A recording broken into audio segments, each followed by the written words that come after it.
Tuning in to the online broadcast network, AFTERBUZZ TV. Over 20 million weekly downloads in over 150 countries, and your #1 source for after-show entertainment.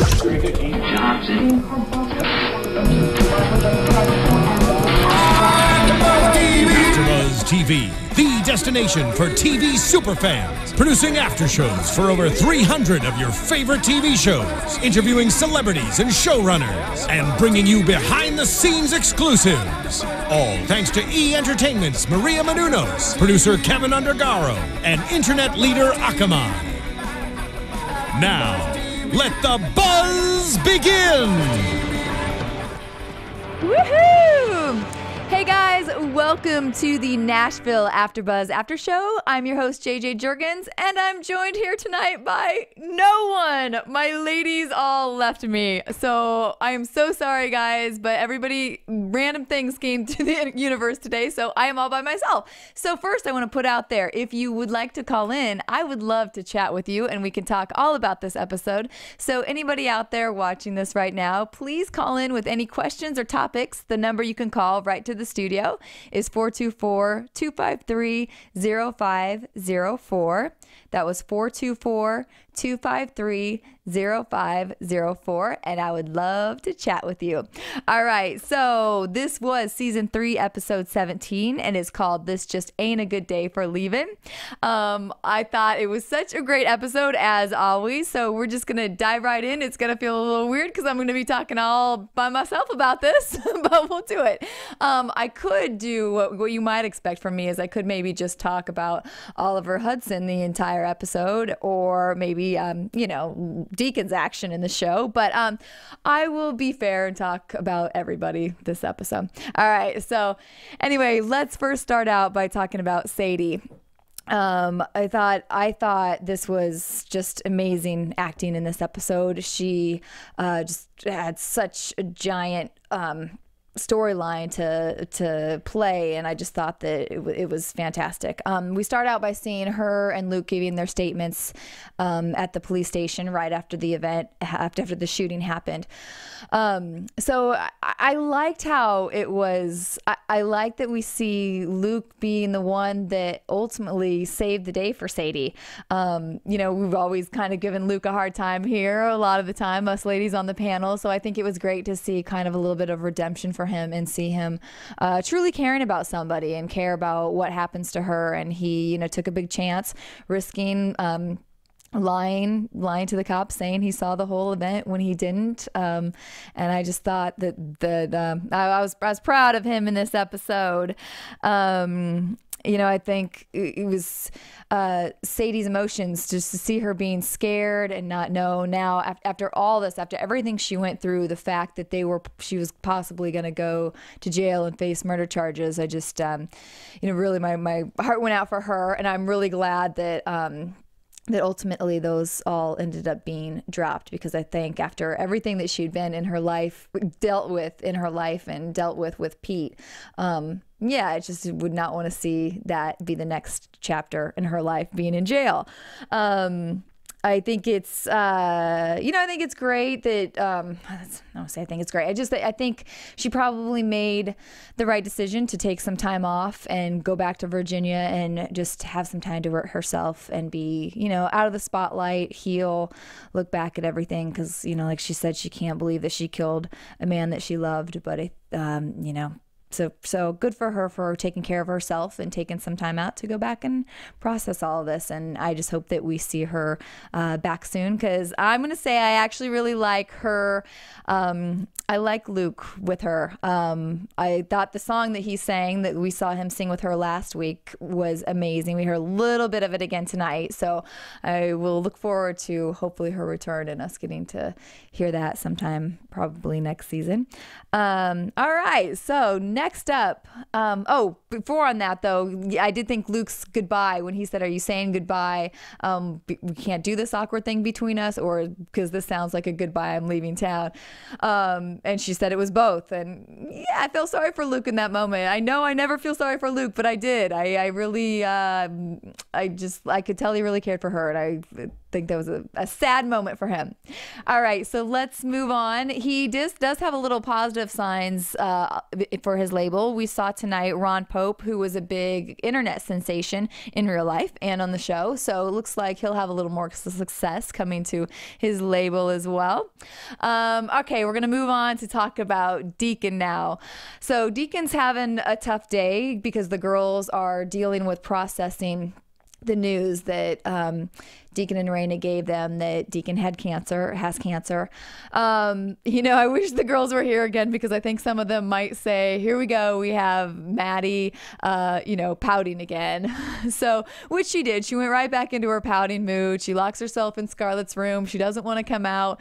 And she even, she calls Teddy to try to get him to get her out of there. So this broke my heart. This was sad. I mean, I completely understand it. I completely understand sometimes, having the anger at parents. And this was just anger and her not knowing how to process and deal with everything. And of course she's going to be angry. She has wanted Deacon to be in her life and be her dad for so long, or I mean, she was robbed of him for so long. Then she finally gets him back, and then she gets, the family back together, and then she finds out news like this. And so she's just scared that she's not going to have him there with her anymore. So completely understandable. I did think it was sad that she was back to, Deacon says, you're back to calling me Deacon. So now we had her calling Deacon, and then when she reaches out to call Teddy, she's calling him, Daddy again. So I think that's another little stab to the heart for Deacon, even dealing with everything else that he's dealing with.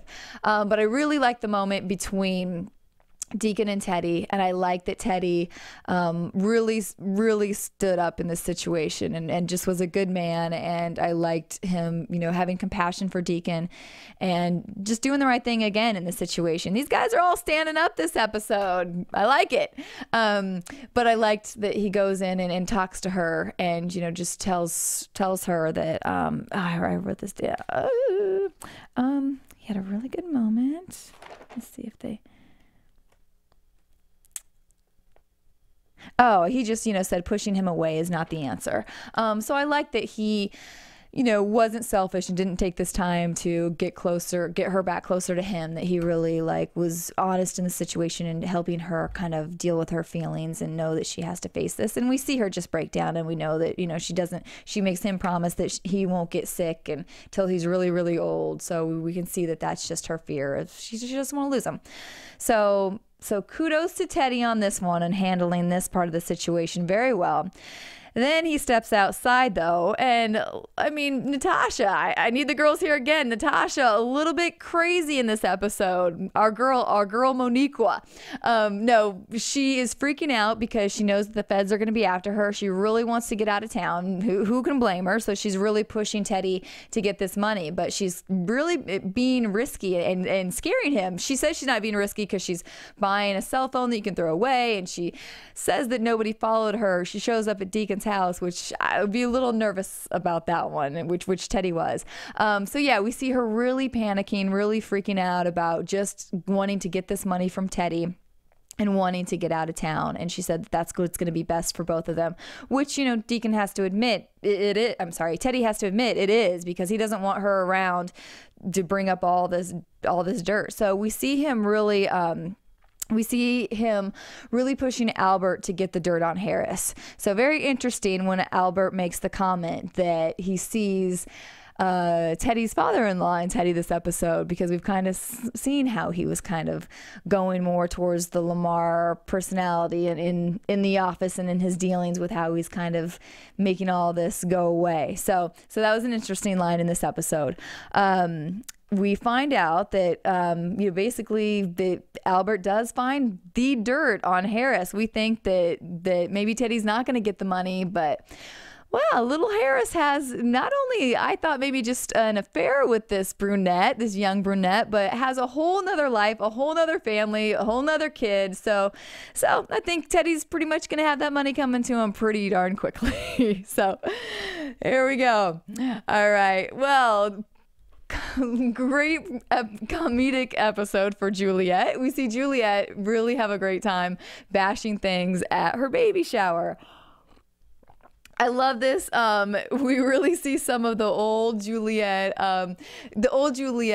coming back to life, but it's in a funny way, because we know it's like her hormones are going out of control. She's, she doesn't have Avery there to be with her during the shower. She's annoyed because finds out all these people who they've invited to the shower can't make it. So now it's only people that are kind of obligated to be there. And Rayna, who was putting on the whole shower, couldn't be there because, of course, we know she was in jail all day helping and working with Sadie. But, of course, leave it to Juliet to say, some funny things, like, oh, she has to go and, shoot somebody she has to go and shoot someone now. Now she goes and shoots somebody. Now she's your priority.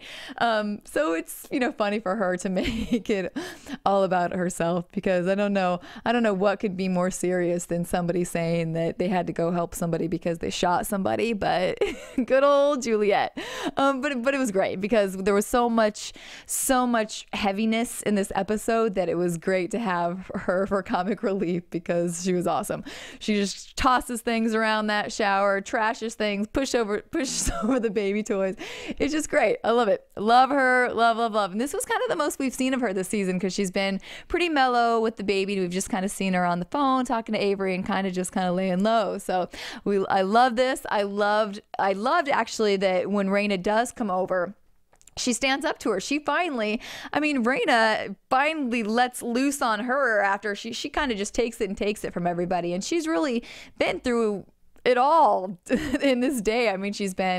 She just found out about Deacon's cancer. They just told the kids about it. They're processing that. Then she gets a call from Sadie, has to go help her deal with, shooting somebody. Then she comes here, and the baby shower, yes, it's important, but it's not in the whole scheme of things. Not the top of the list, which Juliet has a hard time with. I like that when Rayna finally fires back and lets her have it too. Great acting for those two and great emotion on both sides. And then I just thought it was great that boom, that's the moment that the water breaks. So fun scene with that. I liked it. And I did so Avery does get called while he's on tour with Gunnar and Scarlett, and so he gets the news. So this is right after we see Gunnar being kind of little pouty Gunnar again this episode, because he's put off that Scarlett had to come back to the tour bus. They were waiting on her. She was late and she was doing the walk of shame. So his nose is a little out of joint. But like I kind of said last week, I kind of like to see him have to squirm a lot. And I like that finally in this episode now they had it led to that conversation being had. And Scarlett, I love seeing that she stood up for herself and she let that out too. Saying that, Gunnar, these two needed to have this conversation, because Gunnar feels like, oh, I proposed, you said no. But she said no because he was dealing with his brother's death and all the stuff that was going on. So we also understand why she said no. So, I think that she said she also waited for him to come back, because I think we did see that. And, the whole time he was with Zoe, he was just so sure that that's what he wanted now. And he just kind of kept pushing, Scarlett to the aside. So I loved seeing this finally come out and see her stay strong. We see them go, then they have to continue the tour, because now Avery is leaving to go be with the baby, which is another great move. I'm glad that he left the tour to go do that. But man, one of the greatest moments of the episode, again for me, we see Scarlett and Gunnar sing together on stage now. Now they're just the two exes, and Gunnar's trying to get her to talk to him, because they've kind of had this talk, and now she's not talking to him. So I love the fact that he kind of pulled one over on her, and once they got out there, he says, we're gonna play some of our old stuff. So I like that he's like, if you're not going to talk to me, I'm going to make you sing to me, and listen. So I loved watching them together again. The song was amazing. Every time their chemistry is just incredible. So I was really kind of hoping that afterwards these things might, action might start happening back on that tour bus. But sadly, we didn't get any of that. Boo, boo. But I guess, and then not only did we not get any of that, but she threw his own words to her back in his face, because when he says, you can't tell me that you don't feel that connection. It's all still there. That love is still there. And she says, all I felt was music. Wah. Didn't. Boo, boo, boo. But oh well, maybe we'll get this. Well, I'll save that for predictions. But anyway, let's see. What else do we have left? Well, okay, I liked seeing that at the end of the day, with all the stuff going on, all this crazy stuff, all the depressing, heart-wrenching, tough moments to deal with that everybody was faced with. I loved at the end of the episode, what we get to finally see though is just Deacon and Rayna, even after it all, coming back to each other and being back together. I loved just seeing them sitting on the couch. We wanted them together for so long, so I just love the way that kind of wrapped up that moment in the episode with all this craziness is going on, but at least one thing in the world is right. We have Deacon and Rayna together. Yes. All right. And on that note, I think I kind of wrapped up all I have to say about this episode. So I will go ahead and dive into a tiny bit of news and gossip. AfterBuzz TV News.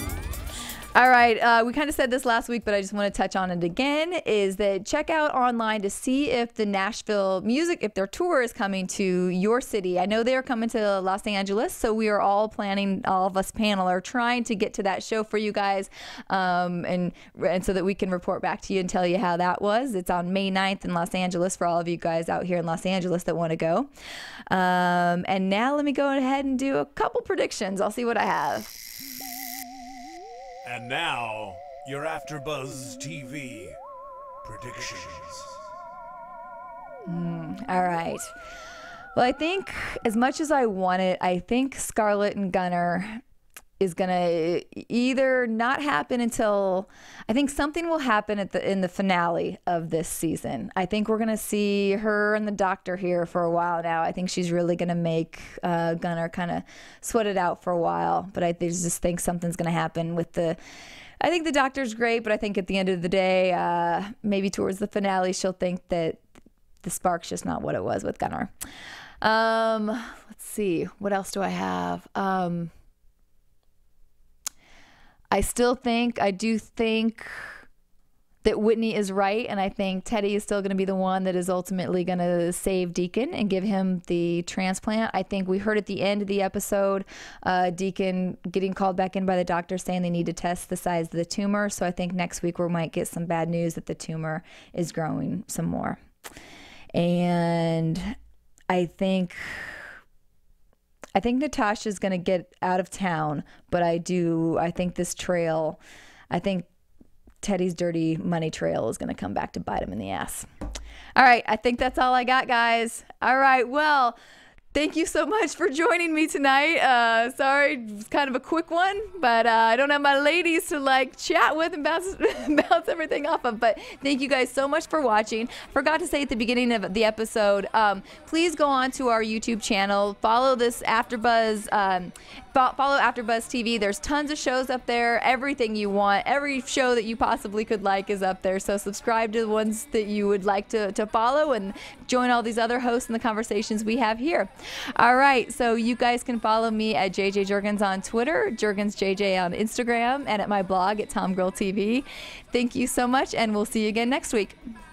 From executive producers Maria Menounos, Kevin Undergaro, Phil Svitek, and the entire AfterBuzz TV staff, we would like to thank you for listening to the AfterBuzz TV network. To watch or listen to other after shows and post comments or questions, be sure to visit AfterBuzzTV.com. I'm Sir Richard Wentworth, and this has been a presentation of AfterBuzz TV. Buzz y'all later. The views expressed herein are those of the hosts only and do not necessarily reflect the views of AfterBuzz TV or its owners or principals.